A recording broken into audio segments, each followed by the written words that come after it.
East Coast of the United States. I have no idea what time it is down and under, but it is time for Shiny Side Out with Dave and Mecky. So I hope you have your tinfoil hat all made and cinched down tight over your ears. So take it away, Dave and Mecky.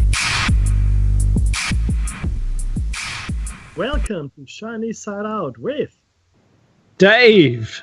That's who it is, and Mecky on WZZR, broadcasting from Australia for Revolution Radio on freedomslips.com, where it's more than just radio. So jump in the chat room if you can. And this is show number 276, 670, and 200, if I'm not mistaken. And we're going to talk about, was it 277? Yep. Oh my goodness, it's 277, 770 and 200. And we are talking about we're talking about the Mandela effect, but today specifically about interdimensional travel, which is really what the Mandela effect is all about. It's on air, online, and on your device. So grab it, listen anywhere, or listen at home. Grace Tabletop Digital Radio. If you missed Solaris' show, and I did miss it, it only costs you $5 a month to access the Freedom Slips archives and check out her shows, or any show. So the $5 doesn't just give you access to her shows. Oh no, it's a bargain. It gives you access to all of the shows, which is awesome. Now, I acknowledge the traditional owners of the land I am on, which is the Daruk people, and we pay our respects to elders past, present, and future. And Dave does the same for the Darkin Young. Thank you. And of course, we also pay our respects to those elders past, present, and future. Yes, so 277, 70s, it was only 23 shows away from 300. 300 shows. Never would I ever thought that we would come to this many shows when we started some 6 years ago. Dave calls me, Mecky, do you want to be on the radio? I said, yeah. Sure. And he goes, oh, good. Woo! And much to my relief, said yes. And we haven't looked back. In fact, it's really interesting. We thought we knew a lot. And we did know a bit more than maybe research, but certainly by listening to our esteemed other hosts on Revolution Radio, by interviewing some awesome guests we have had. I mean, we had guests on whose books I had read for years and years, and I was so exhilarated to interview those people. Look, there was Lloyd Pye, Jim Marrs, right? So we had Stanton Friedman, to name just a couple, and these are all people that I had held quite high up on a pedestal myself, because I thought, well, these are really interesting researchers. They've put their life into something they believe in, and they're quite strict on following through with it. And I found that very inspiring. And having had the chance to speak to them, not face to face, but certainly over the phone, it was a privilege. It was a privilege and a pleasure. So I would like to thank very much all of the very gracious guests we've had on our show, and I would like to say that we've very much enjoyed having you on, and maybe we can have you on in the future if you're free. But Dave, tell me, how has your week been? The week has been filled to the brim of being oversubscribed. My time is oversubscribed. People were telling, in the past, Mecky, you hear people use the phrase time poor. Well, is that describing the individual's ability to deal with things? Inability? Or is oversubscribed something that I should be doing? Oversubscribed. I think it's a better description, because there's a lot more want on my time than I have. And I plucked an hour out today to be able to do some doing the iRacing driving thing. It was a lot of fun. So an hour of practice, and that's it. There's the week. Mm-hmm. Now, the only thing I noticed about this week, Mecky, there was no building fires. There was no North Korea news. There was no Syrian news. But I'll tell you what there was. Mackie, did you see that Trump has signed a deal with Taiwan for military? Oh, has he? No, I didn't see that. Much to the chagrin of China. Yes. How to get China's nose out of place in one easy move. Yeah, that was probably a bad move, but right. Well, that was the big shock for me. That was the big shock. That's the only news that was a shock. Everything else is, well, the same old. There's always killing. There's always all the other things. Oh, the other one was Cardinal Pell is has up on charges. He's been formally charged with, I don't know. In the news, they call it child sex offences. So yeah, it's actually historic. That's what they call them, historic, because they're so old now. He's like in his 70s or 80s. Now let's give some background to our listeners here. So Cardinal George Pell is the highest-ranking Catholic in Australia. He was Bishop of Melbourne, then he was Bishop of Sydney. He became a cardinal. He still is a cardinal, and he is in charge of the finances of the Vatican. He is third in line for the papacy. So he's third in line to become the Pope after the current Pope. Oh, that's what they think, right? I mean, clearly there's a voting that happens, but people believe that he would be third in line. So that's how senior he is. Very, very senior, both in Australia and as well as Catholicism overall. Now he has been charged. So this is not a preliminary investigation or fact-finding or whatever. This is actually being charged with an offense. In this case, pedophilia, historical pedophilia. Mm-hmm. And he's going to defend those charges in Australia. So the Victorian police, this was a state police that charged him, not the federal police. He's not being extradited. He's coming of his own volition, and he's going to face those charges. Having said that, those cases take years to get through. Normally, right? It takes years and years and years. So we might not even see this case in court for another 2 or 3 years. And there's a doubt in my mind as to whether or not he's going to see the end of the case. I mean, if he's going to live that long, right? But look, Dave, the key thing, though, is to understand that, this is a very senior Catholic functionary, if you will, that is being charged here with a very heinous crime, if it's true. And we just never saw this in the past, 40, 50, even 30 years ago. That was unthinkable. Someone that close to the Pope, a cardinal, in fact, could be charged like this. Dave, I can't think of a single instance. Look, it's a bit of a surprise, but you know what? Our news is only pretty much just telling us that this is the only thing that's going on. But if you do it, I hate to say it, but a Google search, you search yourself silly on this kind of behavior, and it's in every country where the church, well, that church in particular exists. Whether it's in every institution is another thing.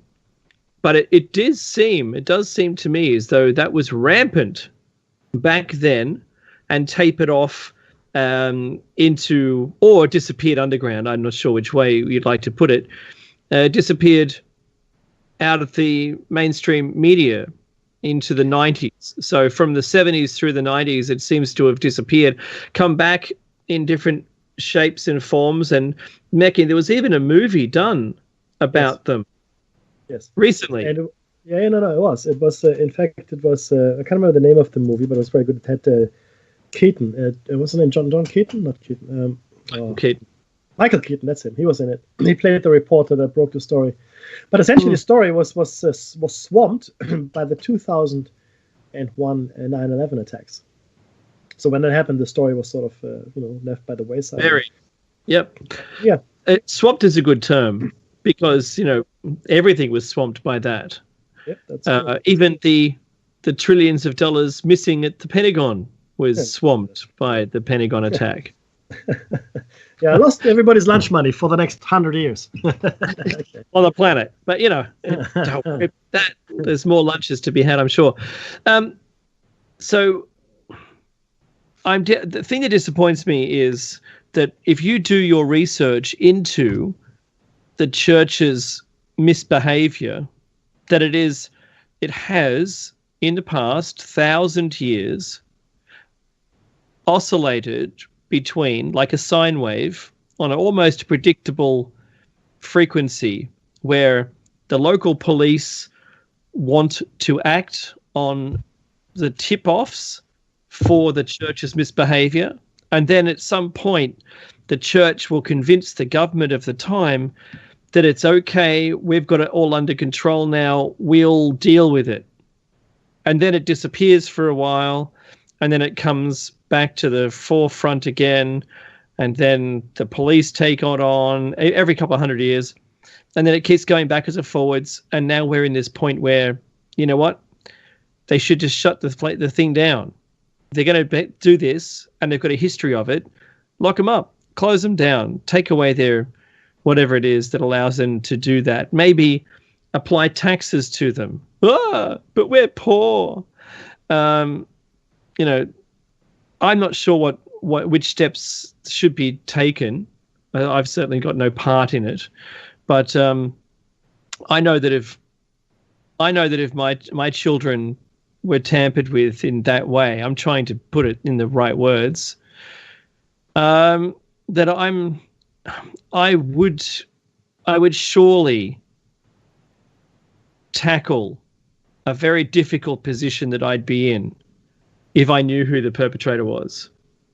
I know that I'd be on the border of committing a heinous crime against that person. I don't know how I'd be able to control myself. All right? I'm not saying that I'm a violent person. I'm just saying that that's the worst thing anyone could ever do to anybody. Some people say taking away their innocence. I think taking away their life. I think that's, you sold up the river for a bit of fun somewhere. And the church doesn't seem to recognize any of that. There's always been comments. The most pertinent comment that I can make on this, Mekki, as a commentator on this kind of behavior, is that the people that were predetermined in society to become religious order people were those who weren't the marrying kind. You know, they were typically in old England. Oh no, he'll be in the church. They weren't the marrying kind. So and that's the way it's been described to me through my family. My family has a couple of, he's a pastor in, cut back a couple of generations and here and there. And I said, well, why, what was the thing? Did you attach on to religion early on? Not directly a conversation, but, no, that's just the way that it used to work. So if they weren't the marrying kind of guy, they went towards the church. Now, in today's words, you were trusting people, trusting your teens and your preteens with these people, and because they're with the church, everything should be okay. Well, that's proven not to be the case. I don't right now, even from a scouting and Cubs point of view, you have to have a police check. You've got to, have done all these courses, and they're just for your sake as a leader. You need to have a second adult there, and no child can be alone with an adult. There must be 2 children at least and 2 adults so that they can back up the story or verify it for a protectionism. Isn't it? That's a sensible situation. But I think, can you stay back and change the candles in the church? Not at all, actually. I'm out of here. I'm not going to hang around with you on your own. That's right. That's exactly right. But that's not what happened, of course. And people ended up in situations which were compromising for both people. And I just think it's a terrible situation. It's not isolated to this country. It's not isolated to your country, wherever you are. It's a global thing. It's a global problem. Yeah, absolutely. It is a global problem. And it's awful. And it still exists. It might have it's not okay to talk about historical cases here with Cardinal Pell, Yeah. and others, but these abuses are still happening. And what normally happens is it's usually the weakest, usually the underprivileged, the poor children that are being singled out, the ones that nobody would listen to anyway, things like that. If I came across it, I know what I would do. I can't say any more on the radio because it could be used as evidence against me in future times. But I have a friend with a pig farm, so it's all good. I like that reference, Mickey. That's very good. But from a news point of view, that's a big case. All right. The Trump with the Taiwan thing, that's huge. We haven't heard a peep from Putin or a peep from North Korea. There's nothing else going on. All the politicians are running and hiding. I think there's 1.7 million people in England during the week rallied for what's her name to be stood down. Which one, May? Yeah, for May to stand down, and that didn't hit any of the media. When you have public opinion going. Who owns the media? I mean, what do you want people to think? Look, we're still in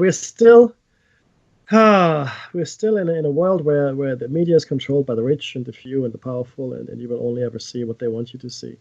You have to go to alternative media, and they're doing their best to put our station in disrepute. Other stations like this, other media outlets. It's a shame that we're living in such an advanced in an age where information is everywhere, but the flow of information, at least for most people, is tightly controlled. It's a contradiction, really. It's a paradox as well, if you think about it.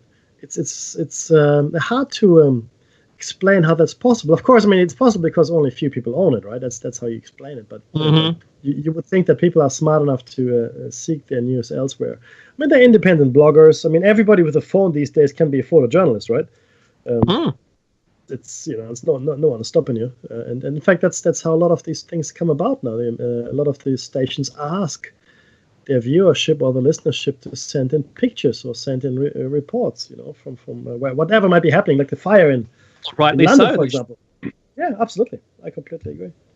But still, we're living in a very censored age, and a lot of self-censorship, and a lot of the censorship happens very early on in life, in school, in kindergarten. As you move throughout educational institutions, people are telling you what is okay and what is not okay to talk and think about very early on. It's in fact, right, and they put you in a little box, and for the most part, that's enough for most people. It's uncomfortable to think outside that box that was given to you. It is really uncomfortable, and it's also scary. I mean, it's uncomfortable, yes, but more so it's scary because all of a sudden all the certainties you've had fall away. They just simply fall away. And if there's anything that had science over the last 50, 100, whatever years has taught us, is there are no certainties. We can talk, but this, that, and the other. It'll change. 50 years time, it'll be different. We'll find something else. I mean, come on, Dave, right?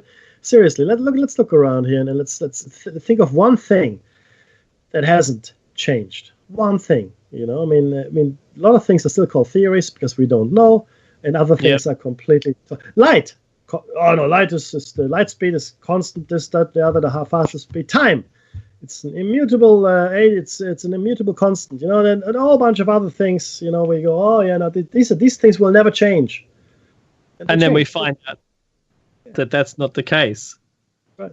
So is the universe expanding? Is it contracting? Are there strings? Are there no strings? I mean, who the hell knows that? No, there's gravity strings. And then there's 11 different dimensions, because dimensions 20 years ago were just, it's a theory. Now it's, hey, but there has to be 11 of them now. Why only 11? Oh, because it seems to make sense. Still a theory. I know. That's what it is. So if space can be bent, time isn't constant, the speed of light isn't constant, and there's multiple dimensions, good luck. I'm surprised we can drive from A to B. I know, right? Did you know, Mackie, if you're on a dead straight road, Mackie, how's this? Dead straight road going either north-south. That's all it does. The road is dead straight, laser straight with no bumps at all. And you drive, it depends if it's in the northern hemisphere or the southern hemisphere, but let's, for instance, say that you're driving north up the Californian coast in a scenario where there's a road that's dead straight that has no elevations, and you continue to drive, and the only curvature is the curvature of the Earth, right? Sorry, flat earthers, it's a sphere. So you're driving dead straight north. Did you know that you'll scrub the right-hand side of your tires more than the left-hand side on a dead straight road? That's because of the Coriolis effect. You're having to counter the Earth's spin.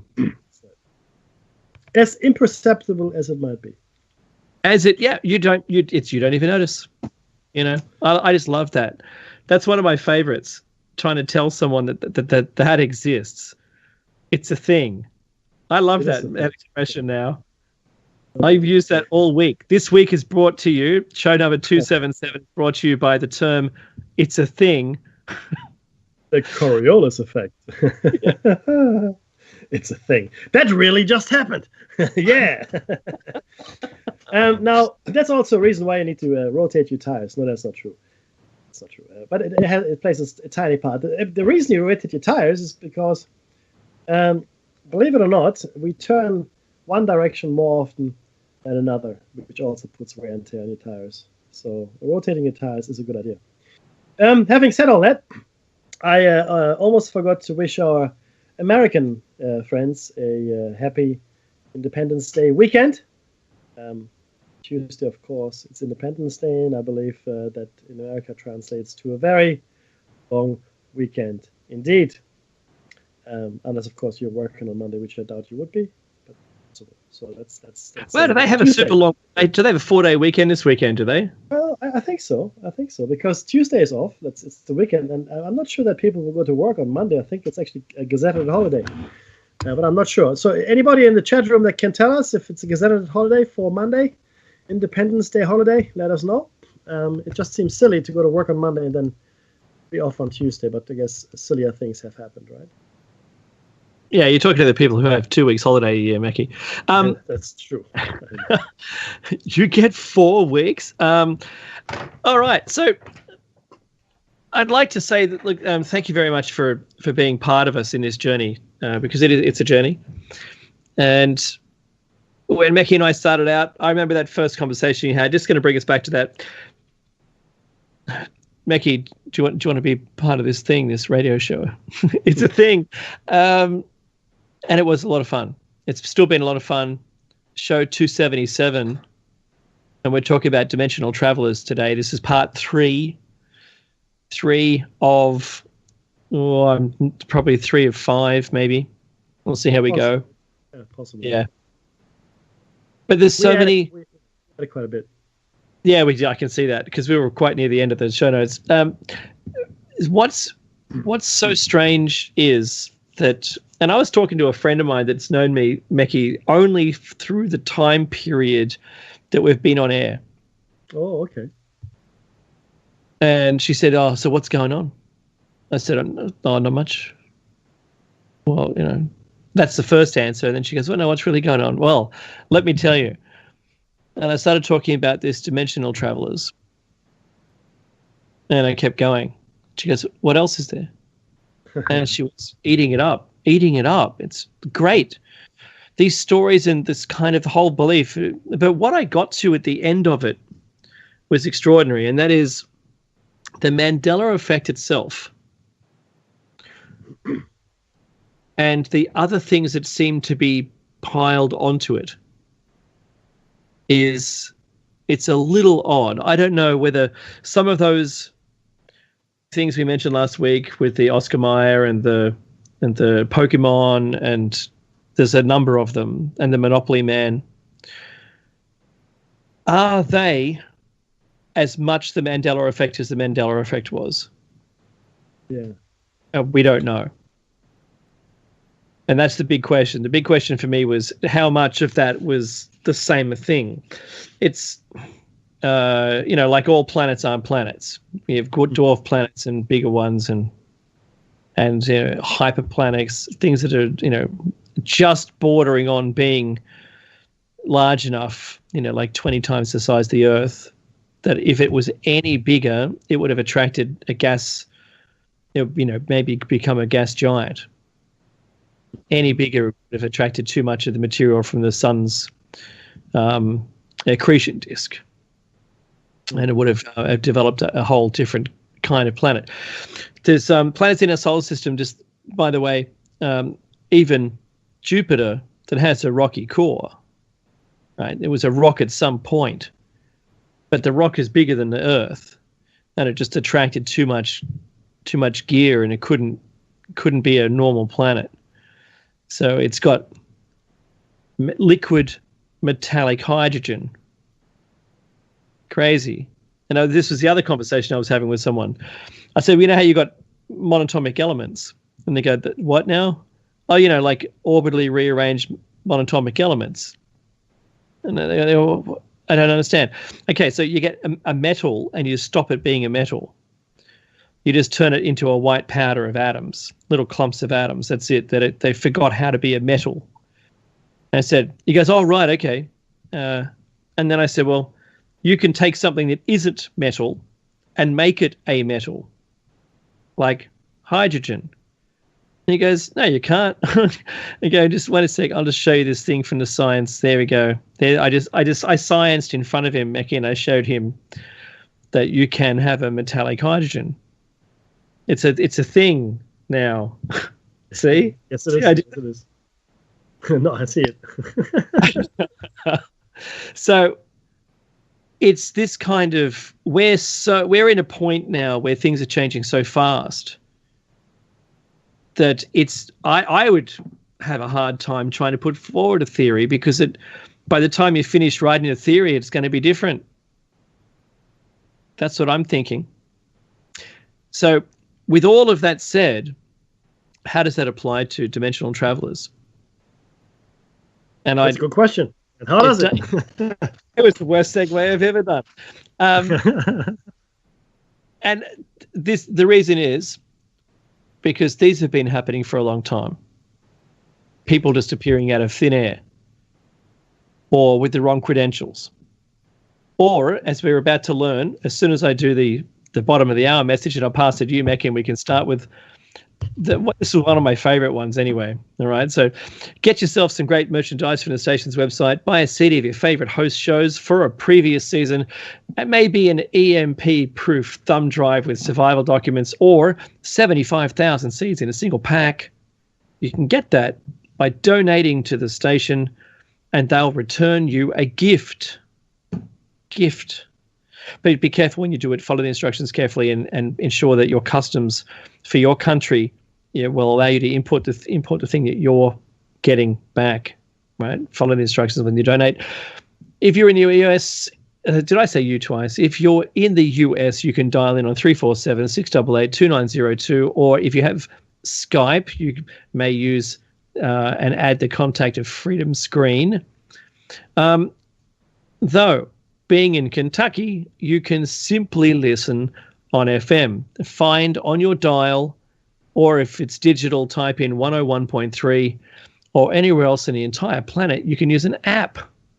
Apps are awesome. We have them in our pocket on our smart devices. We can even have them in the Google browser on your PC. If you didn't know, you can do that.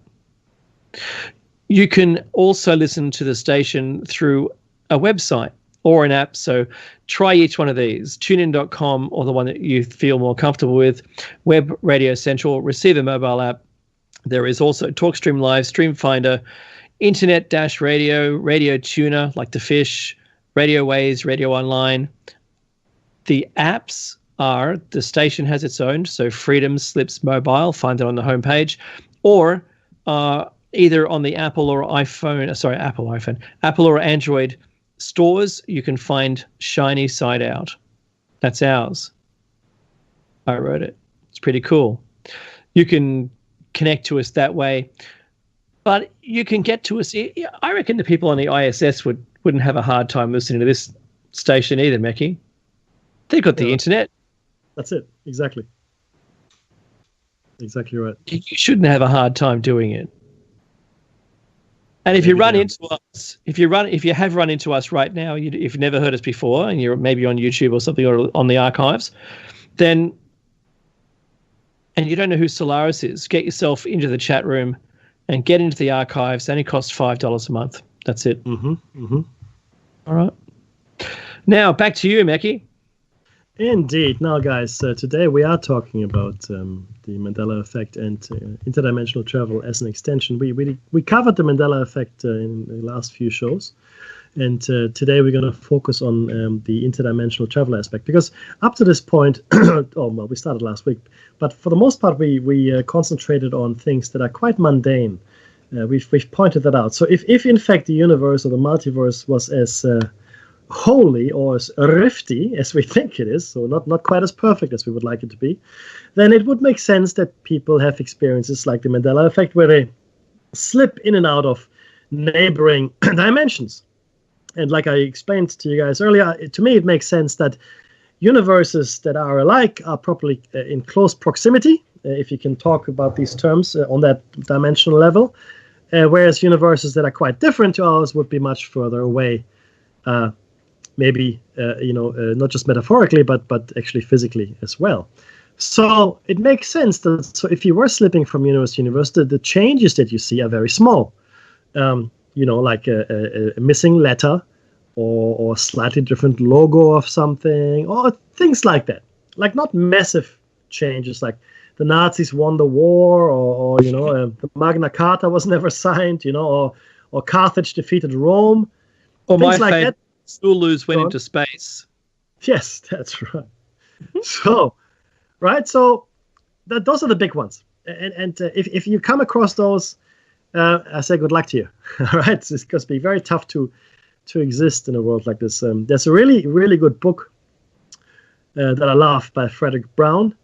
It's called What Mad Universe? And it deals with the trials and tribulations of a hapless and unwilling interdimensional traveler who travels to a dimension which is quite interesting, and then tries to get back home. But it's very interesting, because it's as funny as it is, as ridiculous as it is also very serious, and it follows down its own logical conclusions. So it's a very intelligent book if you get the chance. Now, what we're talking about today, though, are the more interesting cases of dimensional travelers, either people that somehow got here, and we talked about the men from Tau Red last week, so either people that somehow made their way here from somewhere, or people that made their way somewhere else and then got back here to tell their tale. The next one is, in fact, of the second category, and it's talking about Lorena Garcia.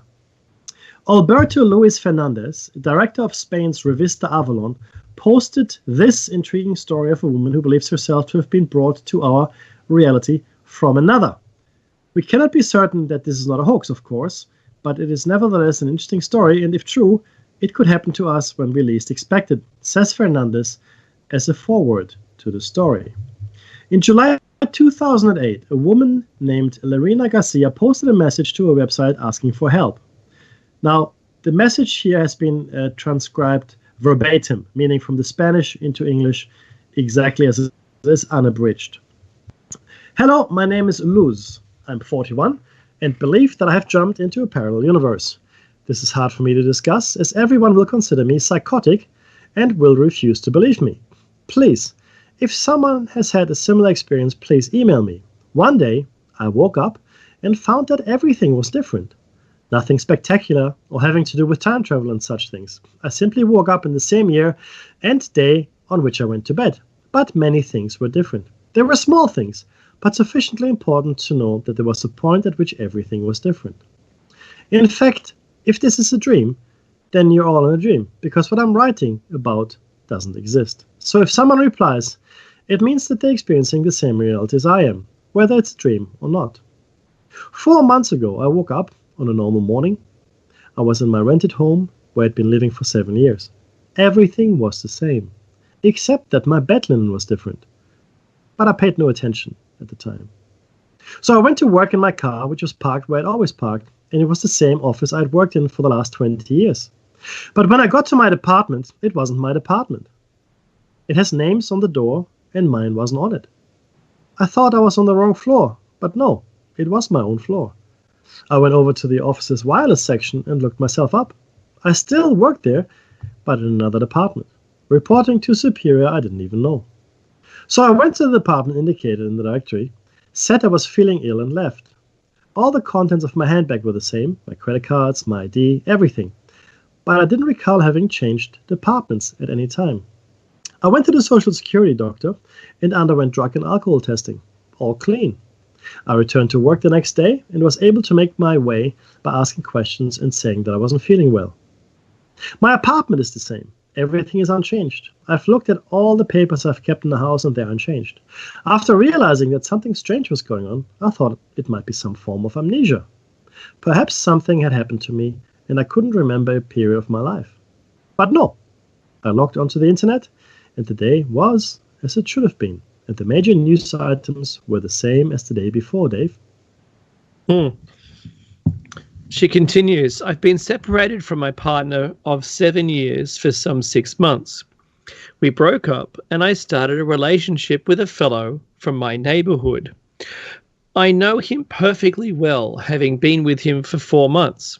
I know his name, surname, address, where he works, his son from another relationship, and where he studies. Well, that fellow no longer exists. He appeared to have existed before my jump, but there is no trace of him now. I've hired a detective to find him, and he does not exist on this plane.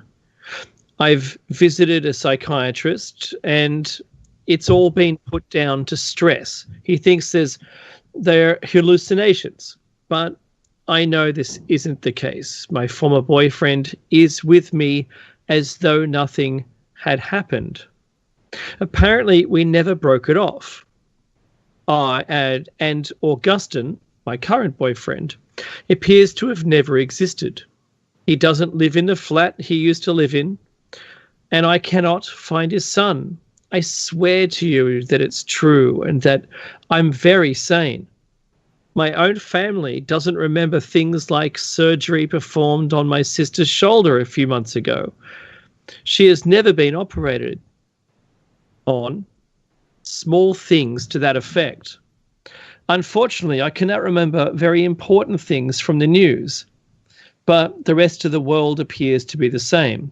There are many small details over the last 5 months and now, mere trivialities. Clothing in my closet that I don't remember buying, posts on a radio show blog that I had with my ex and who remains my boyfriend now. And I don't know, it's foolish, but the fact is that I'm sane and all of this is true. Please, someone, she continues, please, if someone has had a similar experience, please contact me to see what may have happened. I cannot find any pathology that matches my experience. For 5 months, I've been reading all of the theories I've come across, and I'm convinced that it has been a jump between planes or something, a decision or action taken that has caused things to change, like a fork in the road. Jumping rails. That's what I'm saying here. Back to her text. What upsets me is that I'm in the same year, not in a different time, and I'm exactly the same. Let me explain.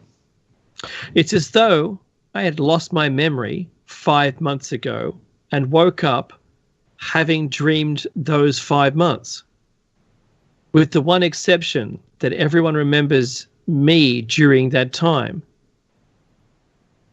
And I've done things that I'm not aware of having done. Has anyone had a similar experience? Pranksters and people with a grasp on the truth can refrain from commenting. This is very serious to me. Thank you, Luz. Now, before we go on, I would like you to put yourself in this woman's shoes for a second, just for a second. She says she doesn't remember the main news items or things like that. Now, ask yourself what you would remember. If tonight you went to sleep and tomorrow you woke up in a world that was somewhat different, how many things could you actually remember? How well versed are you in history? Right? How well versed are you in current affairs? You know, is your common knowledge or your everyday knowledge quite good, or is it not? Because the thing is this: most people these days don't really have a very good grasp of history, or even current affairs. It's mostly infotainment that people know. I mean, they probably know all the latest reality show stars and things like that. But if it came down to finding differences between one world and the other, a lot of people would be a bit stumped. I mean, could you even correctly point out countries on a map, or continents, or the relative position of countries to each other, things like that, right? But let's continue here with the account. Could Luz have experienced some trauma to the brain? That wonderful and largely unexplored realm that has led her to forget critical aspects of her existence, such as the division she worked for at her place of employment, or more importantly, hallucinated love affair with someone who she cannot find again after a breakup with her original boyfriend.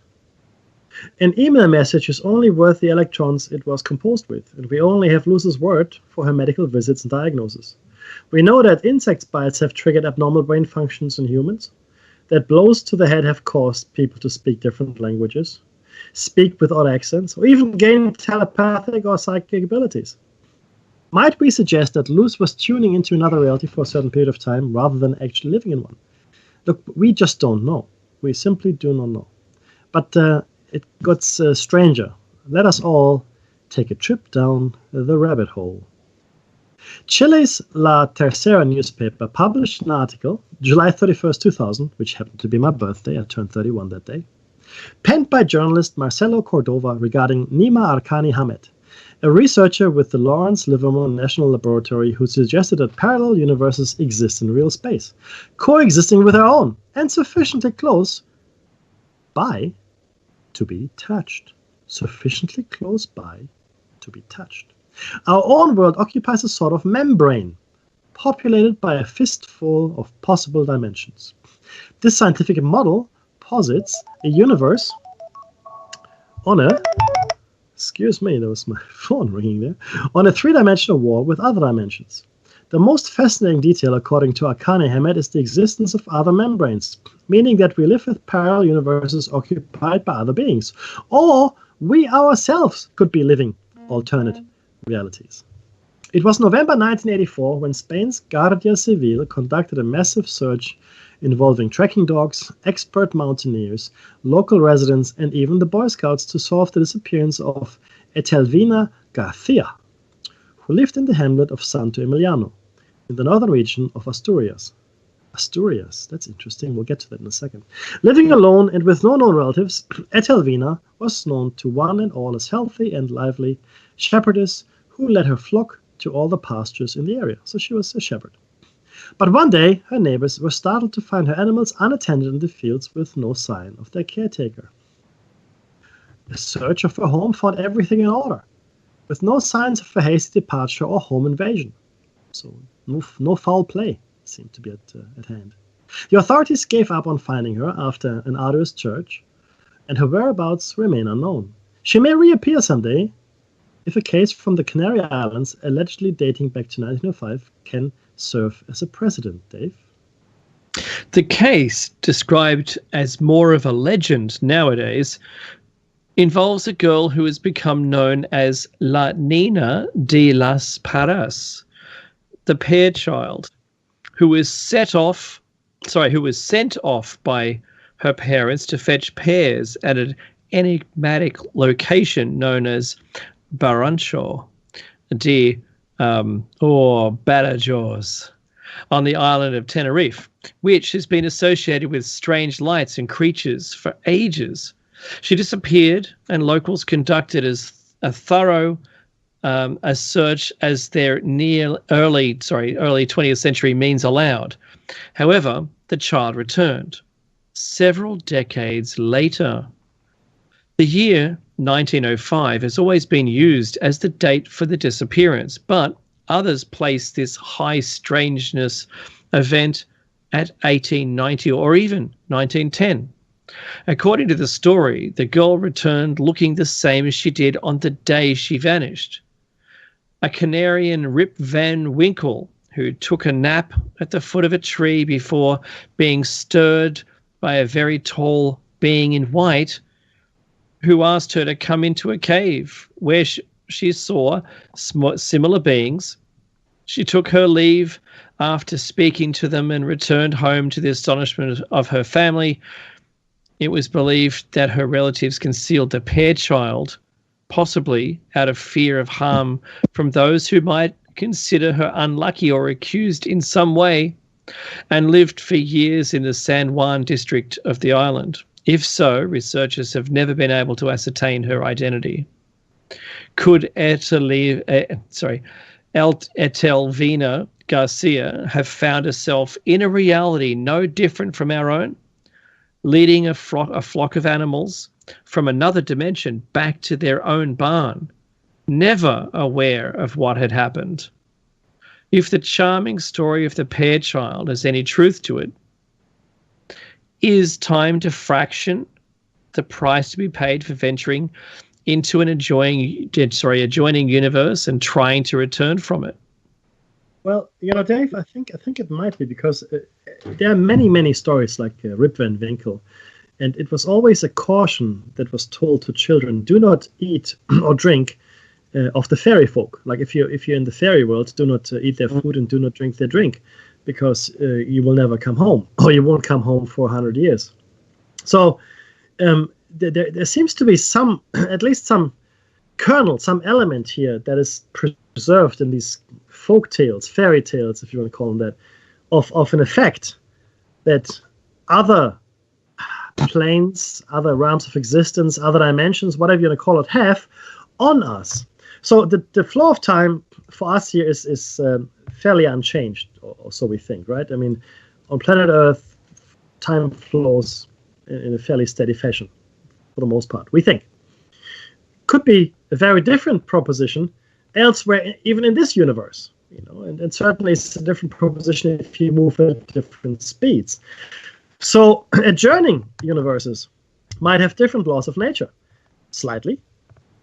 Maybe time has a very different quality in adjoining dimensions, And again, I think that these dimensional relatives of us are grouped in accordance to the similarity of our dimension, but maybe a little bit further out they're quite a bit different. And the changes become bigger and bigger the further out you go. And who's to say which one you would fall into? And if the disturbance or the rift is large enough to suck you into a universe that is a little bit further away, then the flow of time might very well be very different. Because, like I said, this is not an isolated story, and it has made its way into folklore, Dave.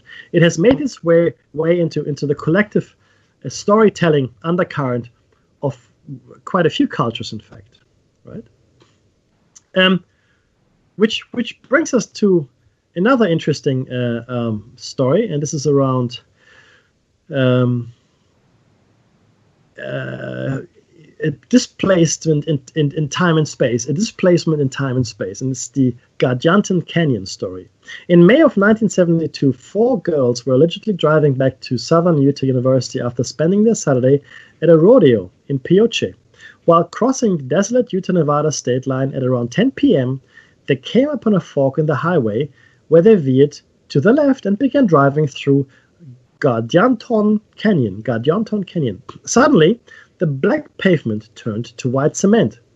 Believing they had simply taken a wrong turn, the girls headed back the way they had come. But to their surprise, they were suddenly driving past grain fields and ponderosa pines with no desert in sight. They decided to stop at a roadside tavern to ask for direction, but quickly changed their minds after one of the girls began screaming hysterically. 4 egg-shaped vehicles mounted on tricycle wheels with bright lights shining from the top of them began speeding after them. The petrified girls sped back through the canyon as the white cement changed back to its normal black asphalt, leading into the familiar desert. After wrecking in a creek, so they had an accident, leaving them with 3 flat tires, they waited until morning to hike to Highway 56, where they flagged down an obviously skeptical state trooper.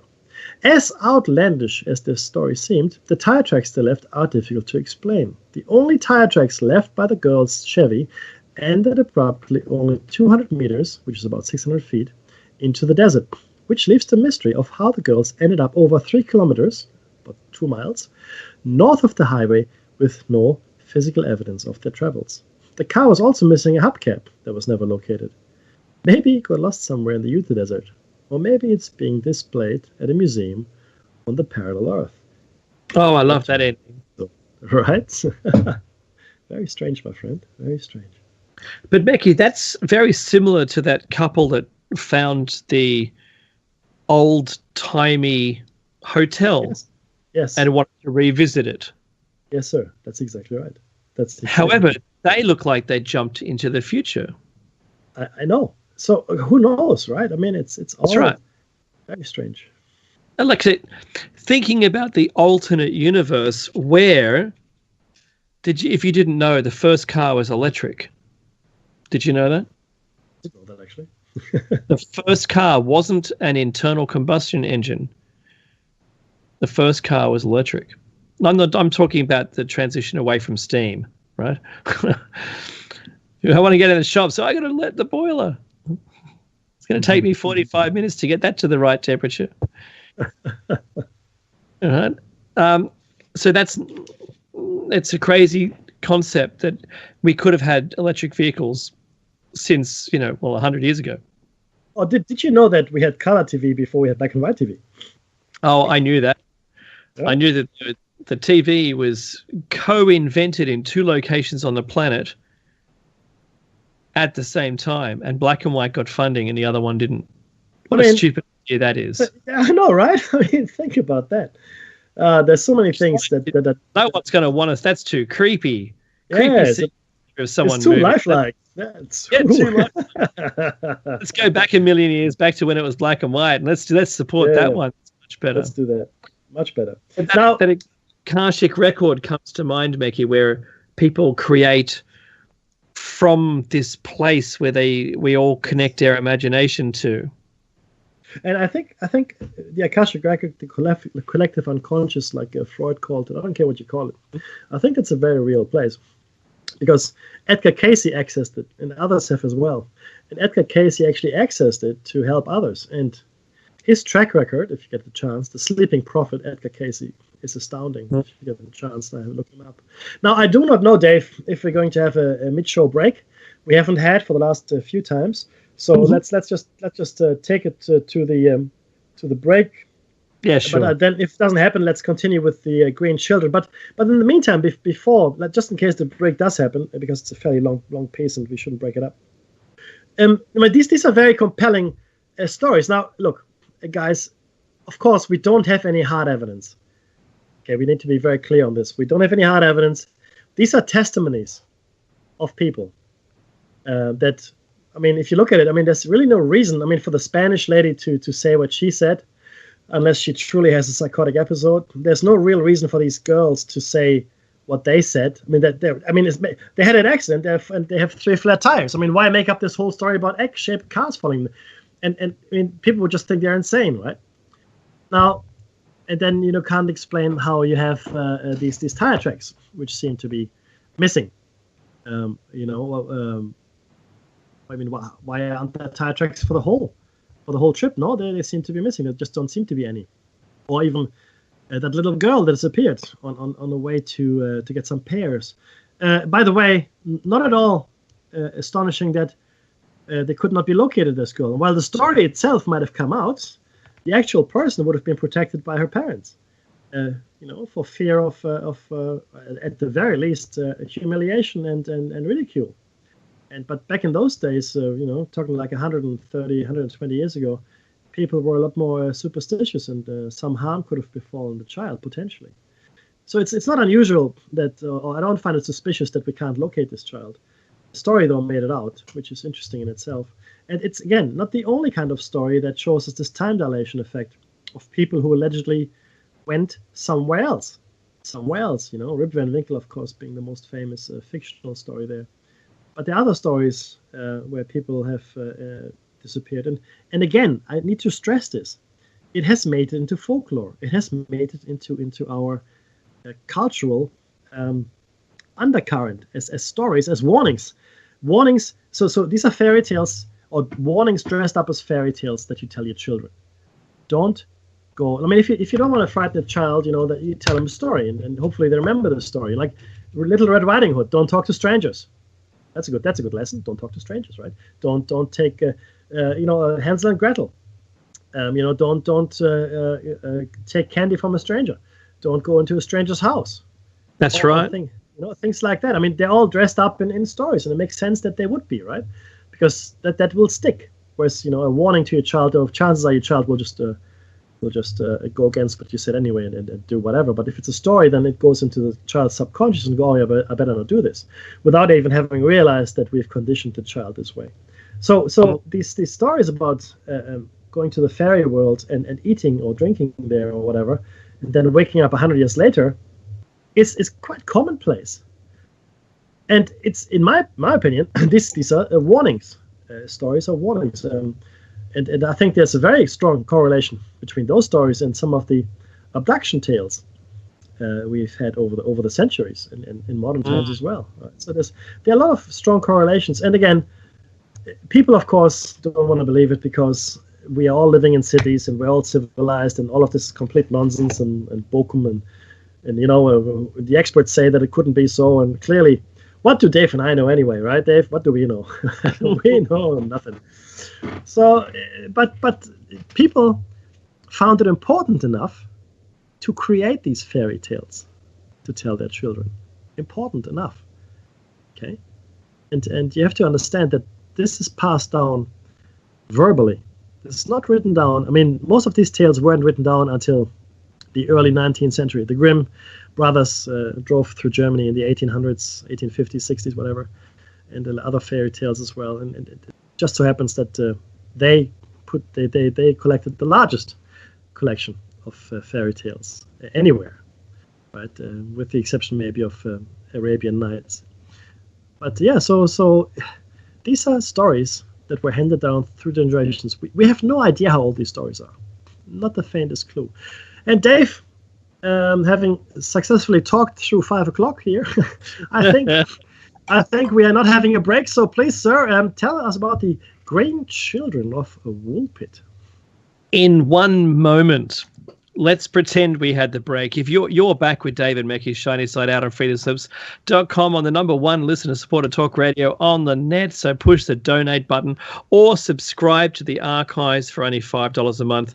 And I'd like to welcome and say hello to all of the new subscribers we have, either at the station or on our own website or our own YouTube channel. Thanks for being with us. We hope you enjoy the ride. So tuck yourself in, tighten up the safety belt. This is a tinfoil hat zone. What's the rest of that, Mackie? Keep your hands inside the vehicle. No flash photography, please. And keep all reality modules completely suspended. That's it. Suspend your reality modules. Now, Green Children of Woolpit. There's a village sign depicting 2 green children erected in 1977. It looks like it's made out of wrought iron, and it shows 2 children outside of a castle or a castle wall, and I can see either a wolf or something or a horse on the other side. It says Woolpit. The legend of the Green Children of Woolpit concerns 2 children of unusual skin colour who reportedly appeared in the village of Woolpit in Suffolk, England, sometime in the 12th century, perhaps during the reign of King Stephen. The children, brother and sister, were of generally normal appearance except for the green colour of their skin. They spoke in an unknown language and would only eat raw, broad beans. Eventually, they learned to eat other food and lost their green pallor or pallor. But the boy was sickly and died soon after he and his sister were baptized. The girl adjusted to her new life, but she was considered to be rather loose and wanton in her conduct.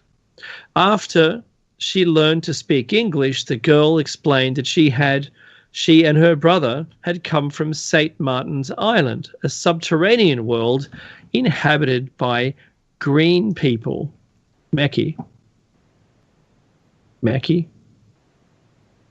I was muted. The only near contemporary accounts are contained in William of Newburgh's Historia Rerum Anglicarum and Ralph of Coggeshall's Chronicum Anglicanum, written in about 1189 and 1220 respectively. So there is a recorded history, so this is not word of mouth. There are 2 instances where it was actually recorded.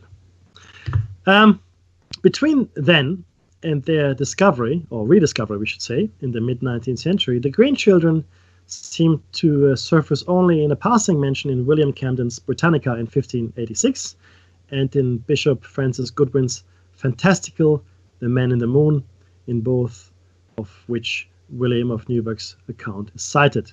So they're just citing William of Newburgh here.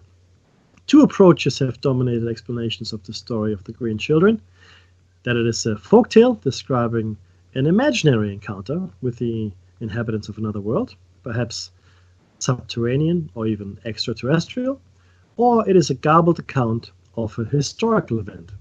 But of course, it can't be the real thing, right? So either it's imaginary or it is a confabulation. The story was praised as an ideal fantasy by the English anarchist, poet, and critic Herbert Read in his English prose style, published in 1931, some 800 years after the event, I might say here. It provided the inspiration for his only novel, The Green Child, written in 1934. Before I go on here,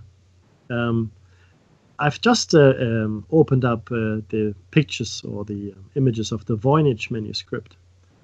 And green here seems to be the dominant color, including like these little green ladies by bathing as well. So I don't know if there's a connection here between the Voynich manuscript and potentially the Green Children as they are described in this particular legend. But Dave, tell us about the sources here. The village of Woolpit is in the country of Suffolk, East Anglia, about 7 miles or 11 kilometres east of the town of Bury, St. Edmunds. During the Middle Ages, it belonged to the Abbey of Bury, St. Edmunds, and was part of one of the most densely populated areas in rural England.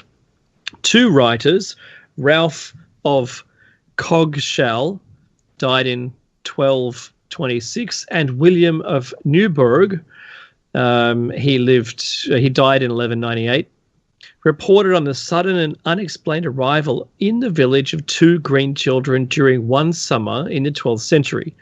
Ralph was the abbot of Cistercian monastery at Coggeshall, about 26 miles or 42 kilometres south of Woolpit.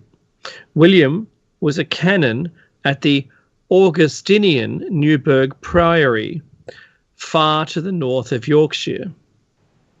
William states that account given in his Historia Rerum Anglicarum, it's Latin, by the look of it, Meki, Yes, it in is. 1189 is based on reports from a number of trustworthy sources. Ralph's account in his Chronicum Anglicanum, Canum, written sometime during the 1220s, incorporates information from Sir Richard de Carlin of Wix, who reportedly gave the Green children refuge in his manor 6 miles or 9.7 kilometres to the north of Woolpit. The accounts given by the two authors differ in some details. Interestingly, written by trustworthy sources. Again, these days we find it easy to dismiss these kinds of accounts because, well, they're no experts, right, Dave? They're no archaeologists, Experts, right? You know? And they're clearly, they're primitive, uneducated. Well, let's be very clear that these gentlemen here, from William of Newburgh and Ralph of Coggeshall, would probably have been more educated than most people today, to be honest. They were required to speak Latin and probably ancient Greek as well as English and probably French and German as well. So they were not illiterate fools. And if they say someone is a trustworthy source, back then that actually meant something. Okay, it actually meant something. Historia Rerum Anglicarum just means history of the English kingdom. That's all it means. So it's just a history of the English empire, not empire back then. Anyway, so just be clear though that again we came across this level of doubt when we talked about accounts that were given in the late 19th century in relation to the archaeological finds that were made by miners and laymen. Things that shouldn't be there, like a million-year-old vase and gold chains and coal, things like that, essentially, right? But they're not archaeologists, Meki. Well, they're not experts. What do they know? Exactly. Now, again, it's hard to. Look, I get it. But it's hard for us to understand today that back then, even as little as 200 years ago, people actually. For the most part, not everybody. I'm not stupid, I'm not naive, but for the most part, people did care a lot about what other people thought about them, and in fact, about their word. And if someone gave their word, it actually meant something. Mm-hmm. Take that back 800 years, it was an even more serious concept because people were a lot more religious, and lying and so forth were considered sins. Even though the actual sin is bearing false witness against your neighbor, but people thought lying was a sin. So it was highly unlikely that people would make up this kind of stuff, especially if there's no gain. I mean, I can't. A hoax usually only makes sense to me, but I'm a primitive, naive kind of guy who is not an expert. If there's some kind of gain to be made, right? But hey, right. I'll leave that up to you. So you put a hoax in a museum to attract visitors, and you can profit from it. Yeah, exactly. That's exactly right. Now, the story itself. Let's go to the story itself. One day at harvest time, according to William of Newburgh, during the reign of King Stephen, which was from 1135 to 1154, so we've got a 19-year span here where this could have happened. The village of Woolpit discovered 2 children, a brother and sister, beside one of the wool pits that gave the village its name. Their skin was green, they spoke an unknown language, and their clothing was unfamiliar. Ralph reports that the children were taken to the home of Richard the Khan. Ralph and William agree that the pair refused all food for several days until they came across some raw broad beans, which they consumed eagerly. The children gradually adapted to normal food and in time lost their green color. The boy, who appeared to be the younger of the two, became sickly and died shortly after he and his sister were baptized. After learning to speak English, the children, Ralph says just a surviving girl, in fact, explained that they came from a land where the sun never shone, and the light was like twilight. William says the children called their home St. Martin's Land. Ralph adds that everything there was green. According to William, the children were unable to account for their arrival in Woolpit. They had been herding their father's cattle when they heard a loud noise, according to William, the bells of Bury St. Edmunds, and suddenly found themselves by the wool pit where they were found. Ralph says that they had become lost when they followed the cattle into, after being guided by the sound of bells, eventually emerged into our land. So there's some discrepancies into the story, but these are minor and actually to be expected from two different sources. According to Ralph, the girl was employed for many years as a servant in Richard de Calne's household, where she was considered to be very wanton and impudent. William says that she eventually married a man from King's Lynn, about 40 miles, 64 kilometers or so, from Woolpit, where she was still living shortly before he wrote. Based on his research into Richard de Calne's family history, the astronomer and writer Duncan Lunan has concluded that the girl was given the name Agnes, and she married a royal official named Richard Barr. So I guess the girl eventually came to be known Agnes Barr. Well, to me, this is a very detailed account of a very unusual event. Now, we would not think of it twice here, I guess, if the children hadn't been green. Dave? I mean, that's the one thing. I mean, children are found all the time, wild children, children that can't speak the language. But the key thing here is they weren't wild children. They weren't raised by wolves. They were wearing clothing that was unfamiliar to the people in the village. So I guess it's the style of clothing. They didn't speak a known language, but they did speak a language, and they were green. And clearly, they were vegetarians, right? Or they had maybe only ever been raised on something. Maybe the only food they recognized were the broad beans. You know what I mean? So maybe the only food that they recognized. Right? Yeah. So because you don't really eat what you don't know. I mean, later on they adapted and ate. So clearly, whatever food they ate also was accountable for the color of their skin, and whatever that might have been, I don't know, right? But the point here is that maybe that their food was very rich in chlorophyll, and maybe that lent their, in fact, super rich in chlorophyll, that lent their skin this greenish hue. I don't know. Look, I'm just making things up here. Well, that makes sense. The chlorophyll, the amount of chlorophyll in a dimly lit environment. Yeah, exactly, right. That's exactly. Yeah, and look, but to me at least, this story rings true, because it is so detailed, and it's not a fantastical story. Like, these children didn't have superpowers or anything like that. They were simply lost, right? And it's also interesting that one of them died. Well, if he was the younger of the two, then his immune system may not have been as strong as the older one.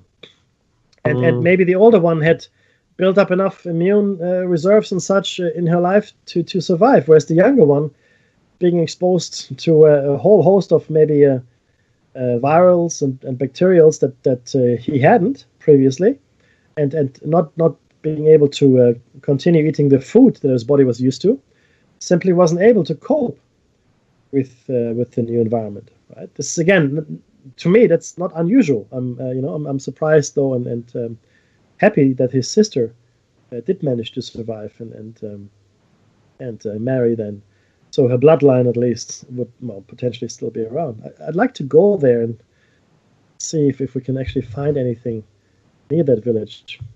The next one, Dave, is similarly interesting, I think. Yeah, in 1850, a man named Jafar Borin was found and questioned in a small town near Frankfurt in Germany. John Timms wrote about Vorin in his 1852 book, Yearbook of Facts in Science and Art, which was praised for its accuracy by other publications of the time. Timms wrote, "We find it tested in the correspondence of Berlin that at the end of 1850, a stranger was picked up in a small village of the district of Lebas near Frankfurt on the Oder, whither he had wandered, no one could tell whence." I love the old speak, Mekki. Right, I know, right? And we've added here a photostat of the actual article, which is the original article, by the way. Mm-hmm. But don't worry about reading that. You can just keep on going to to the next paragraph. He spoke German imperfectly and had all the marks of Caucasian origin. On being questioned by the Burgomaster of Frankfurt, the stranger said his name was Jafar Vorin and that he came from a country called Laxaria, situated in the portion of the world where Sacria are called Sacria. He understands and is affirmed none of the European languages except, we must suppose, the broken German, but reads and writes what he calls Laxarian and Abramian tongues. Abrium tongues. The latter he declares to be the written language of the clerical order of Laxaria and the other common language of his people. He says that his religion is Christian in form and doctrine, and that it is called Ispatian. Laxaria he represents to be many hundred miles from Europe and separated by vast oceans from it. Here's a quote. His purpose in coming to Europe, he alleges, was to seek a long-lost brother. But he suffered a shipwreck on the voyage where he does not know, nor can he trace his route on shore on any map or globe. He claims for his unknown race a considerable share of geographic knowledge. And I'll end it just before the blue text, Meki. The 5 great compartments of the earth he calls Sacria, Afla, Asla, Orsla, and Eupla. The sages of Frankfurt on the Oder, after much examination of the tale and its bearer, believed it. However, Jafar was dispatched to Berlin, and there became the subject of much scientific and curious gossip in the Prussian capital. That's right.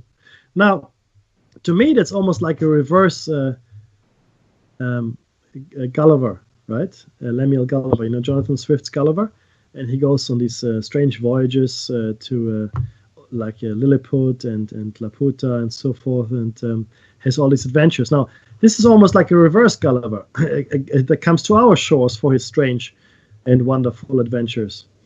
And it's interesting that he was talking about Laxarian and Abramian tongues. Abramian tongues, if you go by the history that we have here, would refer to probably Hebrew or similar languages. Laxarian, though, I'm at a complete loss. I have no idea what the equivalent of a Laxarian tongue is, except having said that, with the LAX would be potentially a Mexican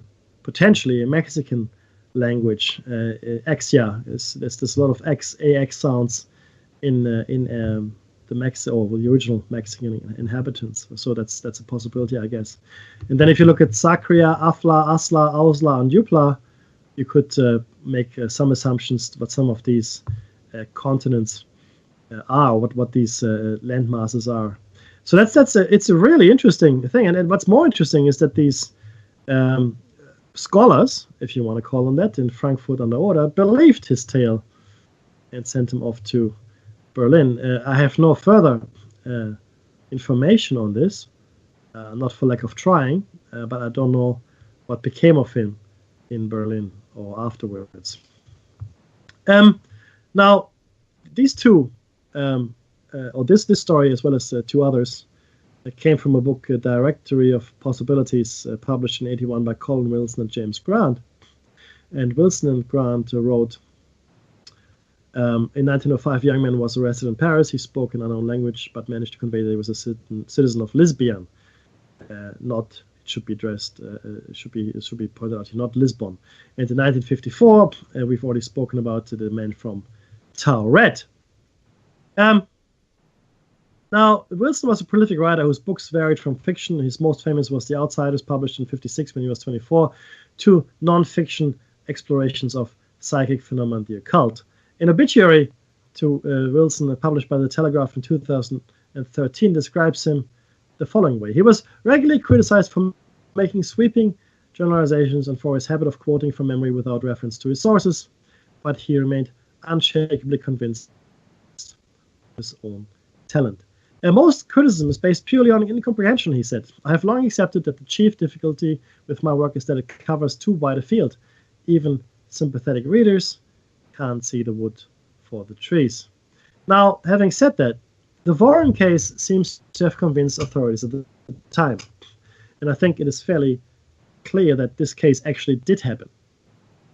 Okay? Now, while the accounts fall short of proving that it is possible to travel between parallel realities, I believe certainly they stimulate the imagination. So we've given you here a whole range of different accounts, some by eyewitnesses, some that were reported, even across national borders, as in the case of the Warren person. The Green Children, 2 unconnected sources from the time. It's important to understand this was not written hundreds of years after, but rather at the same time as this happened, pretty much. And then the first-hand account, I guess, to some extent, of the lady in Spain, which to me would be a terrifying thing to have happened to anyone.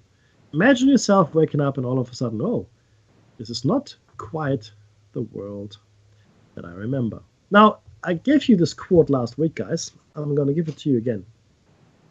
This is by Charles Fort, the grandfather of the collection of strange phenomena. And this is what he says. If there have ever been instances of teleportations of human beings from somewhere else to this earth, an examination of infirmaries and workhouses and asylums might lead to some marvelous disclosures. Early in the year 1928, a man did appear in a town in New Jersey and did tell they had come from the planet Mars. Wherever he came from, everybody knows where he went after telling that. All right? So, Dave, this is fascinating stuff. I mean, there are other things I think we should talk about, like the Skinwalker Ranch, for example, in this context, right?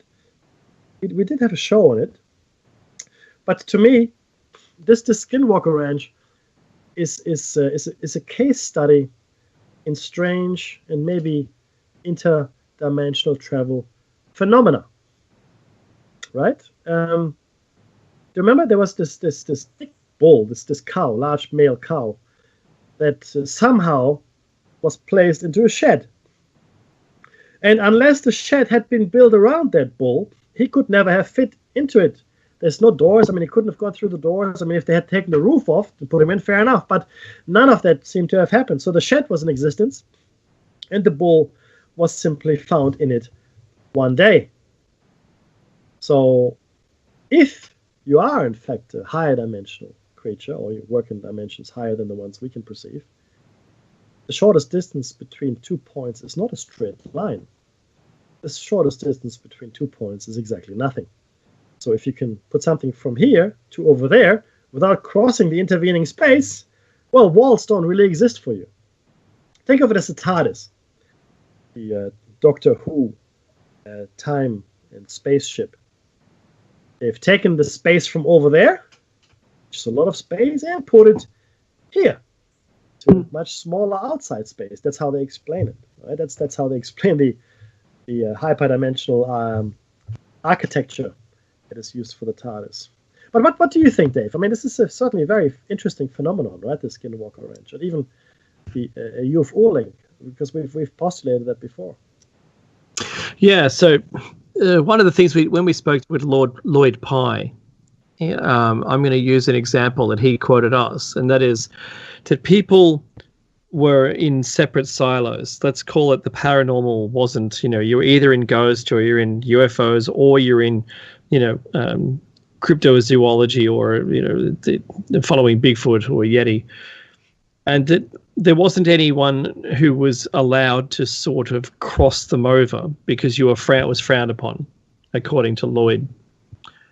So he was one of the first to do that crossover. He said, you know what, in his research, he found that there were cases where UFOs were sighted and Bigfoot or Sasquatch was sighted at the same time. So does that not make sense to join them together? Oh, you can't do that, said the other people, the other experts at the time. Now, if you consider an appearance of something and then disappearance of that same object, is it simply that science fiction cloak where it just bends light around it and it's still there in our reality? Or does it disappear from this reality and appear in another one? Meki's right. That's the shortest distance between 2 points, actually 0, because you should just be able to bend space enough to be able to pull it to you and let go of where you are, and now you're at the new location. You haven't moved anywhere. You bent space to you. From the observer's point of view, you would see something dart across the sky at imaginable acceleration and then imaginable deceleration to instantly stop or even turn at right angles. Now, we know the maths tells us that if you apply the same force over a longer period of time, like G's, then it's becomes survivable. You can't survive in something that instantly accelerates or instantly stops.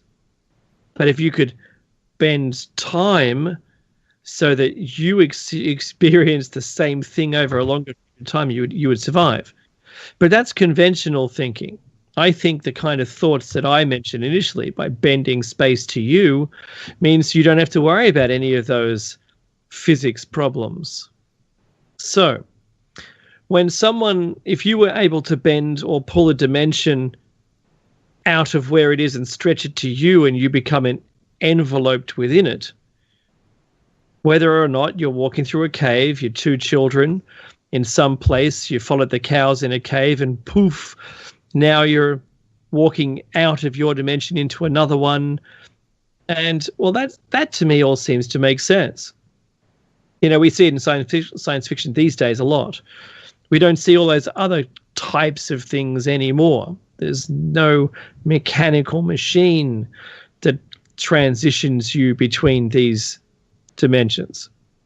There might be particles or some kind of force that the universe has in combination with another thing that allows you to traverse or opens up a portal or something. So I'm pretty convinced that there's a multiverse and there's multiple versions of this. And Einstein was sort of right when he talked about time not being anything you can really do anything about.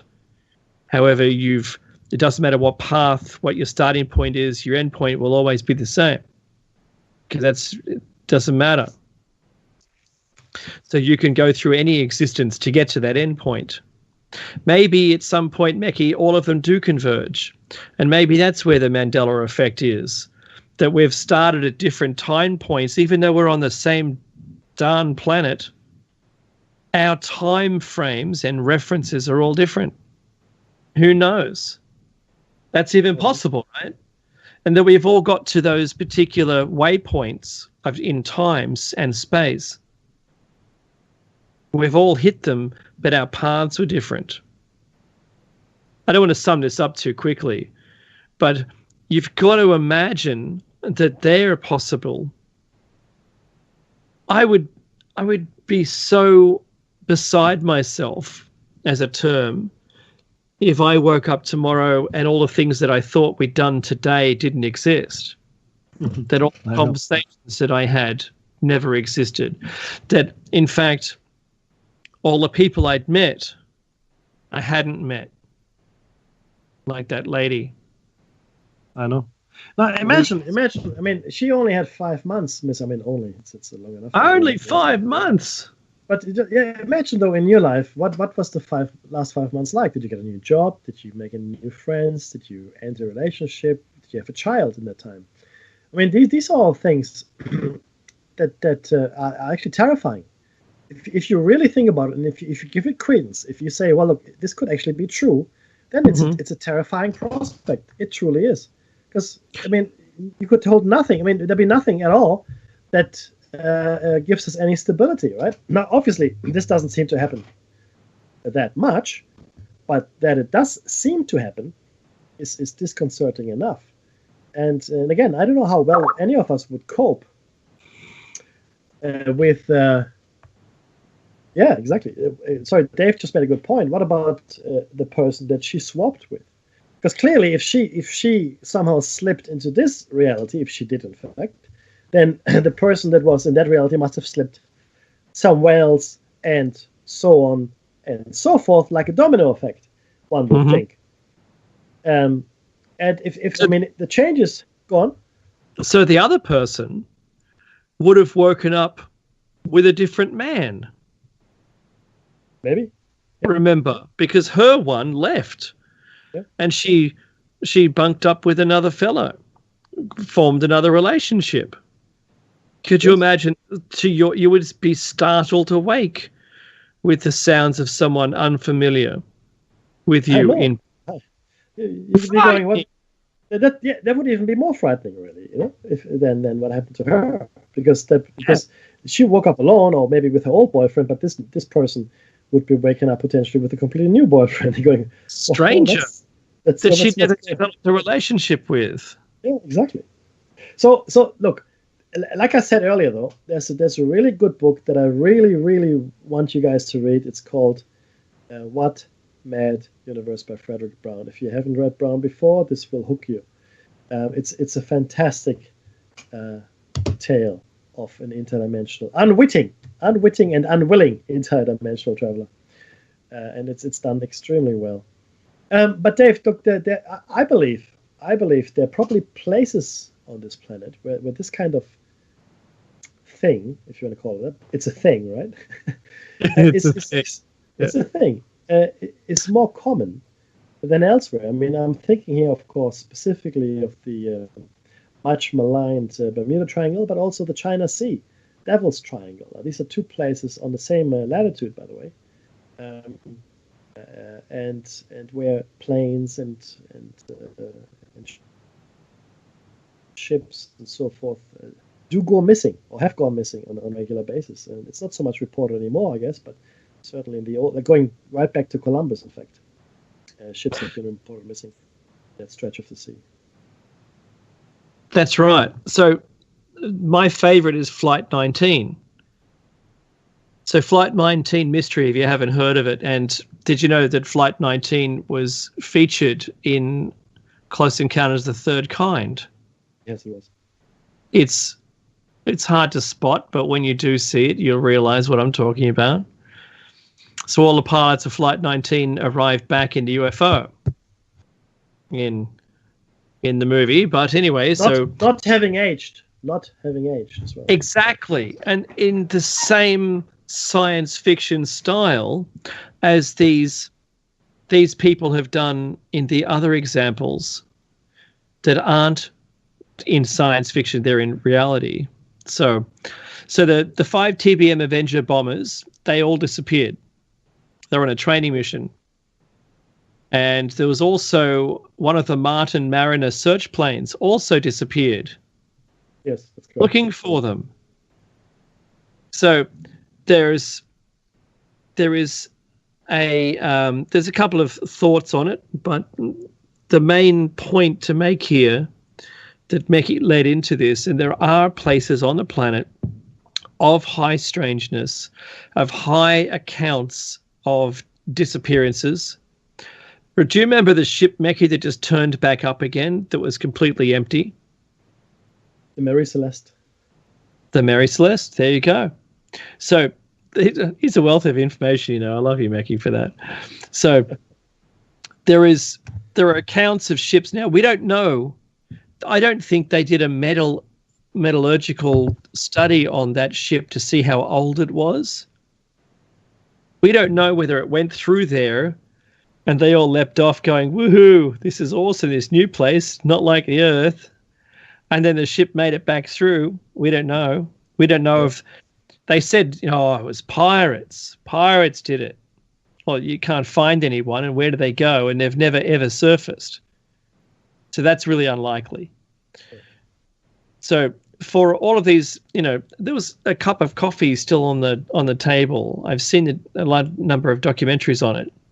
There were notes. There was nothing from the captain saying we're being boarded. He would have noted this stuff down. So it appeared as though they just instantly vanished off the ship. Now, there are also tales, Mekki, of ghost ships and things that have out of time. People on the water, before we recreated the tall ships, people have seen tall ships again. There's the ghost pirate ships that people have seen. Yep. All of these things don't seem to fit our universe, our known reality, or our known plane, depending on which way you want to consider it. And yet, here they are. They're in plain sight. They're recorded. They're documented. We know that people went missing. We know people have turned up. There's very few people, unless Mekki mentioned earlier, you're green. And people want to take note of it. And I love the comment. Who was it that made that quote, Mekki? Charles Fort. Yes. Charles Fort says, look in the asylums for these crazy people who believe this has happened to them. Probably has. Yep. That's exactly right. There should be more research. The thing that really gets me, Mekki, is the people who have died and come back to life again and still remember their past life. That's still a place you have to go that isn't here. That's very true. That's very true. So is it, or is the whole thing virtual? Are these glitches in the Matrix where they're all simultaneous programs running all at the same time? Now, think about that for a second there, Dave. Now, if these were glitches, let's go with that for a second here. Mm-hmm. Okay, that means that Matrix would be ginormous, right? It's not one of them. Oh, no, there's like, who knows, right? I mean, who knows how many, but yeah, I mean, it would be a massive array of universes, if in fact that was it. And again, why not? Why not? Yeah. It's staggering if you start thinking about it. I know. There's a science fiction story right in that. That the only reason we transfer them because it's a glitch in the system. And it's not that every permutation would be applicable. Think about it. When scientists do, for instance, modeling on the climate, they have a couple of models, 5 or 6 models, or 10 models, and they choose the 5 that were similar, and then they rerun a couple of scenarios on those to make sure that it's consistent, and that's what they tell you what's going to happen tomorrow. So we ran 5 simulations. 5 planets worth of weather were running simultaneously to get an outcome. Imagine if they had whoever was running this shindig, right, had 1 million of them. Well, let's see what the outcome is. And we just happen to be living in it. And we're just programs because the quantum theory doesn't make any sense to us. It doesn't make any sense. It doesn't make any sense in a physical universe. Makes none. So I just think it's mind-boggling, and I do surely recommend that you go through our other shows because this is part of the full story. And that's really all it is. Yes, I don't want to find these caves, Mekki, that transport me to some other place. Well, look, we might have an expedition to one of those places here in Australia. So. Well, I really do think we should proceed as quickly as possible on those. But Mekki, the one that you love the most, and I agree with you, but I'd like you to take us through it. And you mentioned it earlier, and that's the Voynich manuscript. Yeah. Now, it's so named after the person that sold it last, in fact. So that's the only reason it's called the Voynich manuscript. The evidence for the existence of the book goes back at least 600 years. So nobody's actually saying it's a hoax or recent fabrication. Everybody agrees it's an old book. But that's where it all ends, because nobody can tell us what this book is actually about. In the chat, I'm going to put a little link there for you guys. On our website, if you want to go there, esteemed listeners, we have some images as well from the book. It's handwritten and hand-painted. It is beautifully illustrated. If you look at it, it's got plants. It has creatures. It's got mostly unknown or fantastical creatures, but some known as well. And the plants, well, none of the plants are in existence on this planet, or that we know of. None of them. And they're quite detailed. It's like cross sections looking inside the plant. So it's a very detailed, I guess, a reference book. I mean, you want to call it. I mean, maybe it is, maybe it isn't, but that's what it looks like, because there's text that accompanies these illustrations. The attempts to decipher the book go back 600 years as well. The interesting thing is that World War II crypto analyst, a cryptologist, someone whose business is to decipher things for a living in the toughest circumstances during the war, spent 20 years in vain trying to decipher this book. Right now, we actually had a show on this book, and you can go back to that. But it does have the depiction of green people in it as well, and a lot of depictions of nude women bathing in green water, which is an interesting little touch there as well. So it is an unusual book in that if it were a hoax, it would have been perpetrated 600 years ago, which doesn't make a lot of sense because the work that would have gone into it, so again, it's all handwritten and hand-painted, would have been staggering. And it's actually done very beautifully. I mean, a lot of care has gone into making this particular book. So the hoax theory, well, of course, it always exists. It's always there. But is it something that we should entertain seriously? I wouldn't, because it doesn't make any sense. Is it a text then maybe that was just decrypted to hide some forbidden knowledge? Maybe. But then we should have been able to at least decipher something here. And the analysis of the book, Dave, and if you recall, has shown that it in fact depicts a natural language, right? Not an artificial. It's not a false language or a made-up language. Yeah, it's not a nonsense text. It adheres to all of the known structures of a regular language. That's correct. And like I said, guys, it is really I don't know. It's an astounding little book. And again, if you have the time to listen to our show, or go online and have a look at the book yourself, it is really an astounding text. And if you maybe you are the person that can decipher it. If you do, please come to us and tell us about it. The language itself, while not completely, looks a little bit like the Elvish out of J.R. Tolkien's books, a language that he made up, but not quite, but close. So that's the Voynich manuscript, and we postulated, we thought it may in fact be a text that had slipped here from another dimension. Maybe. Potentially. Don't know. It's possible. There are other unexplained images in ancient and old manuscripts and paintings, Dave. You recall the Madonna painting, where you have an orb, a person sitting inside a round thing that looks, like a flying machine. Mm-hmm. Another thing where you've got something that looks like Sputnik, almost identical to Sputnik, which is several hundred years old. There's a lot of stuff like that in ancient paintings, old paintings as well, right? Which doesn't make any sense. You say, the artists were depicting something imaginary. Well, for something imaginary, it is strangely modern and familiar, right?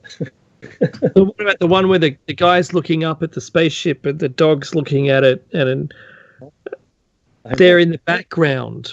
Exactly. They're not, and that's the kicker. They're not even the subject or the theme of the painting. That's the Madonna. But in the background on a hill, you're right, there's a guy standing with a stork, and they're both looking up, and they're looking at this, let's call it a UFO, that is shooting some kind of light beam down, right? So, yes. There's another one exactly right. Where inside the building a person is sitting there, and through the window a light is being shone by a UFO. Yes. And that's the Madonna one as well. Yeah. Now, what the explanation here is, of course, no. This is just a representation of enlightenment, you see, of divine inspiration, if you will, of a supernatural act. So as soon as we can't explain it, it becomes a religious or supernatural act, just like a Göbekli Tepe. Oh, it's clearly some kind of religious, ritualistic site. Yeah, it's always a religious site. That's right. Because you can't argue with religion. Right? So let's. It's never a corner store, or it was a bus stop, or it's never something mundane. It's always some temple. It's a religious thing. Yeah. It's an altar. Exactly. That's where they do sacrifices. Who knows? Look, tell me about the Jupiter Temple stone. Then go on. The what? The Jupiter Temple, one of the stones. You tell me about that stone there and how I got there. Go on. The Jupiter. Oh, exactly. That's exactly right. Oh, who knows? I mean, we have got a fair idea, but and the thing is this: if you look at the time, the Romans were trying to transport an obelisk to Rome from Egypt, and they couldn't. It took them decades to move this stone, and then they had to cut it. But at the same time, they were meant to have moved these 3 1,000-ton stones. Not only move them, like cut them, move them, but then also lift them to become the second or third story of a platform for the Temple of Jupiter in Baalbek. It is, in fact. It is very clear, though, if you look. Tons, they couldn't move 1,000 tons. No, they couldn't. So, no, I know. I mean, look, guys. Because what was the spire that they were trying to move? Yeah, that was an obelisk from the. Yeah. I have the line off. I think from Heliopolis, but I could be wrong. I have to look it up again. But it was an obelisk they were trying to move at the same time, and they had the hardest time doing that. Okay? And it was only in hundreds of tons, and they couldn't move that. So let alone build with 1,000-ton stones. It's ridiculous. It is. And if you look at the actual platform of the Temple of Jupiter, you can see that the platform is a lot older than the Temple of Jupiter itself. Just look at the stone work and the weathering of the stone. You can also see it's been repaired. In fact, it was repaired at the time of the building of the Temple of Jupiter. Nobody argues that the Romans built a temple dedicated to Jupiter on top of the platform. Nobody is denying that. That's a fact. The Temple of Jupiter was built by the Romans, and it was an impressive archaeological or architectural achievement. What we are saying is that the platform existed prior to the construction of the Temple of Jupiter. Absolutely did, yes. Okay. So we're not saying that the Temple of Jupiter was built by someone else. Absolutely not. Absolutely not. Blasphemous Buddha from the chat room has just giants and dinosaurs did it. Well, if in doubt, it's always the dinosaurs. But look, and it is. But this is not the only example of technology like this. I mean, you've got technology like this in South America, in the Pacific, everywhere, right? I mean, we were slightly off topic, but still, it's an interesting thing to discuss because, again, I believe, and Dave, I think, is with me on this, most of these things are connected. These are mysteries that are all, and they need solving together. You can't look at these mysteries and explained phenomena in isolation. That would be a mistake because they don't make sense. It only makes sense if you look at it holistically as a total and bring it all together. I know it's hard, but we hope that the last 270 something shows have helped you to put things in perspective, because our intention has been for these last 6 years to link these things together, to make you understand that okay, so your particular thing is Bigfoot, that's cool. Don't want to know about UFOs. Okay, maybe you should. Or you don't want to hear about aliens, or you don't want to hear Atlantis, you don't want to hear about the reptilian shapeshifters, whatever it might be. Moo. Right? Exactly. There is a connection between all of them of some sort. So even if the connection is that we're thrown up as red herrings to distract us from the real mysteries, that's still a connection, guys, right? I'm sure there's a lot of information out there which is complete bogus and completely made up, and it's only designed to throw us off the scent. But even that can tell us a lot about the nature of the real information. Right? Even the falsified information can help us understand the bigger picture. It's harder to decipher, of course it is, but it is still something that we need to look at. Okay, so I'm okay with people posting false information out there, because in order for false information to work, it has to contain a kernel of truth, and that's the truth they let me know. In that case, okay, I will focus on that, and I will try to figure out what it is they don't want me to know. What is it they don't want me to know, right? And there's a lot, of course, right? And Dave and I have discussed this at length. Where's the flying car, Dave? Where's my anti-gravity car? Where is it? That's right. It's all great. Yeah. Do you know what? That maybe it's so much easier than we're being told. Maybe. Maybe the conservation of momentum, the conservation of energy isn't real. Maybe it isn't. Because if I can get something solid and turn it into something that isn't solid, like a wave, and it becomes solid only if we're looking at it, yeah, that's a one-way trip. Could be a one-way trip if I turn my back and I don't look at it. That's right. So maybe it is, all of this stuff is so easy that they don't want us to know. And the simplest way is to complicate it and make it sound outrageous, and so that the majority of people will turn their back on it, not bother. Now, in fiction, Mekki, I know that in Star Trek they cover this stuff all the time. In Voyager it was almost every episode. Yes. There's some temporal disturbance, tachyon fields. There's interdimensional travelers. Yes, sir. 8472 comes to mind. Yes.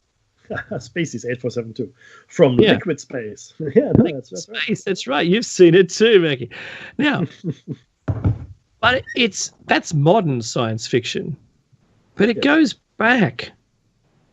We've been dreaming up this stuff from that Akashic record for a long time. Yeah. Mekki, what's that book? There's a book. The one the What Mad Universe, yeah. Yeah, that's the one. Like I said, it's awesome, right? Like I said earlier, it's if you get a chance to read it, please do. I'm in it, believe it or not. Maybe that's why I like it.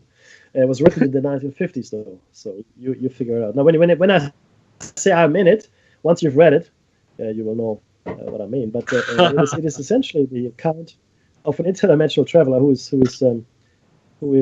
pushed into another dimension, into another world, where the world is the same, but also catastrophically different for him. To give you an example, not taken away from the reading of it, in the world that he comes to, any currency, metal coin currency, paper currency predating 1934 is punishable by death. Carrying it, punishable by death. Now it's explained to you, and it makes perfect sense why it is. So here's this guy who's got a whole bunch of money in his pocket, trying to pay for a milkshake. And one of the coins he puts down, he gets like 1,000 credits for, so it's worth like a big bucket of money. And one of the notes he puts on the table almost gets him killed. Well, there's the music. Now, yeah, please do read it. What Mad Universe, Frederick Brown. Excellent book. Do donate if you can. And tune in back next week for show number 278 with Dave and Mekki. And we're going to talk about interdimensional travel and the Mandela effect. And hang on if you can for a round table with Jer Bear.